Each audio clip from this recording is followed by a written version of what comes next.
Clark Atlanta University. What was it that made you pursue higher education? CAU. Yeah. Mighty Panthers. That's my school. That's my HBCU. That's right. First and foremost, I wasn't sure where I was going to go to school. My mom helped me to make that decision. I had a full scholarship to Howard, and my mom gave it back, and then told me. Oh. Damn. Yeah. Mom's like, no, he doesn't need. He's gonna stay right here. Yeah, Mom. Yeah. Mom. Okay, so I'm throwing Mom under the bus ever so slightly, but she's all right. She's in heaven with us, but she was a gangster. Yeah. In this industry, you have a lot of death threats and all kind of nonsense thrown at me. I don't know what would. Who the hell was sending you a death threat, Emmanuel? Dude, you have no idea. You have no idea. I had all kind of death threats as a child. For what? I couldn't even drive. I didn't have a driver's license, and I had death threats as a teenager. Why? Was that traumatic? Why, man? Lord? I didn't fully understand the. I think all moms wear capes. Yeah. Okay, now that's way too much to put on a short black woman. Yeah. That's way too much responsibility to put on a mama, okay, to save you from someone that believes that you should die. And so, it started getting crazy, and then it started getting crazy, and okay, so this is, I promise you, this is toward Clark, okay? Yeah. So, I went to one of these Youth and Film Awards once, okay? And it was cool. I was nominated for something, but it was just cool to go and see all the other kids, in the entertainment industry, you know what I mean? We didn't really get a chance to hang out that much. I'm working, 5 days a week, you know? So, that's pretty much that. I saw a sound stage, you know what I mean, for the majority of my life, for that period of time of 6 years in there. And then sound stages for doing commercials and this, that, and so forth, and touring or whatever. But we was explaining to the president, John Pike, he was the president of Paramount Television at the time. He was like, look, we really need some security. It's kind of getting crazy, and we need some security. He's like, you're a kid, you don't really need security. And I'm like, yeah, we need security. He says, all right, I'll be your security. And so he's just being like joking, like, I'm gonna come, I'll be your security, right?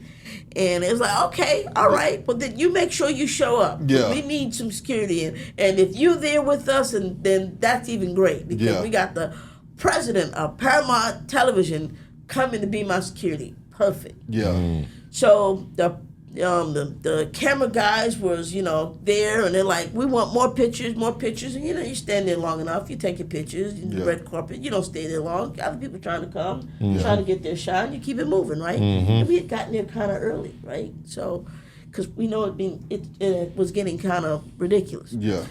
And we went in, we closed the door, one of the photographers came in and slept in through the door, slipped right in, and was like, man, I gotta get some more pictures. I need this, my quota, da da da da.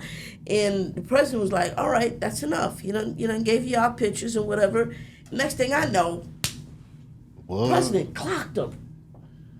I'm like, what? Damn. What? JP about that business. About the light. He about to light him up. I'm like, yeah, that's good. Now you understand. Exactly. Now you freaking get it. Because this is, so it was like, he was like, we never had problems asking for security anytime after that, because they can understand that, no is no. Yeah. Enough is enough. Exactly. Let's keep it moving, Yeah. And so, that was one of those times, and, and that was just early on, and it got, by the time I'm leaving Webster ended in 89. I'm starting college in 89. As much as it would have been cool for me to go to Howard which is great because I knew Debbie Allen and Felicia Rashad went there, and so I had no problem following in any of their steps because Debbie was a great friend, still is, and then I also thought about USC. I love that, but they literally in the hood, South Central. And I'm like, okay, now we live across town. We got to come over here. If I just want to stay late at night for library or any of this other stuff, like we didn't really. And then it's me, and it's the height of Webster, and like, okay, so we needed someplace we can lock down. Yeah. And so my security was also a former graduate of Clark, and it was like, let me go speak to the folks over there at the school. And then this college that I went to, and I'm like, okay. And I had only heard of Morehouse. I hadn't even heard of Spelman. I'd never heard of Morris Brown, or anything else. So I'm thinking I'm going to Morehouse. I'm like, all right, Dr. King. We can do this. You know what I mean? All right, yeah. I'm on my way to Nobel Peace Prize. I thought, distinguished brothers that went to Morehouse got a Nobel Peace Prize. You know? And I was like, no, you're not going. We're going to Clark. Isn't that the shoes we wear? Hush puppies. Some people call them hush puppies. The Clarks, you know what I mean? The high yellow thing. And I'm like, I didn't know. I had never heard of it before. Yeah. And this was the year, like 88, 89, was the year that they were merging for Atlanta University and Clark College. Yeah. And so when I came there, the first year I was there. Matter of fact, my brother went there in 88, so that helped. So he started going there 1 year apart.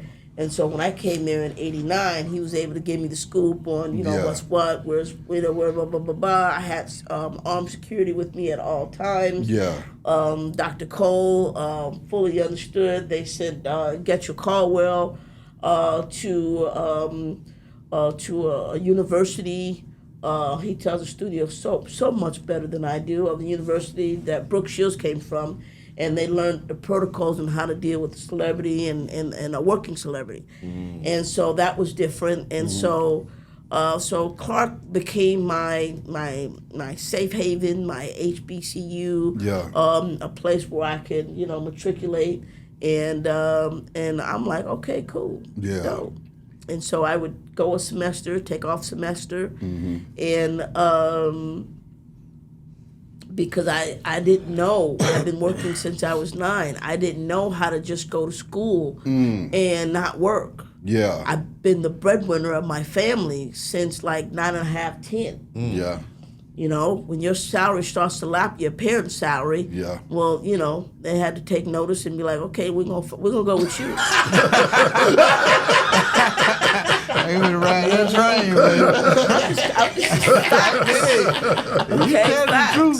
I remember my agent and my accountant sitting my mom down independently. They didn't even know each other like that or whatever, but they independently says, I don't know if you realize if you looked at these checks coming back to back. We might need you to, because I'm going on auditions with my brother, my grandmother, and my sister, and, different folks that can take me. Because she's working 9 to 5. She's on a 40-40 plan. Yeah. She's trying to really, get that retirement life. You know what I mean? And I kind of changed that up a bit. But I loved Clark. I loved that it was a place where I could be safe. Nothing went down on campus, when I was there. We was able to get to class from class. So. Awesome. Definitely dope.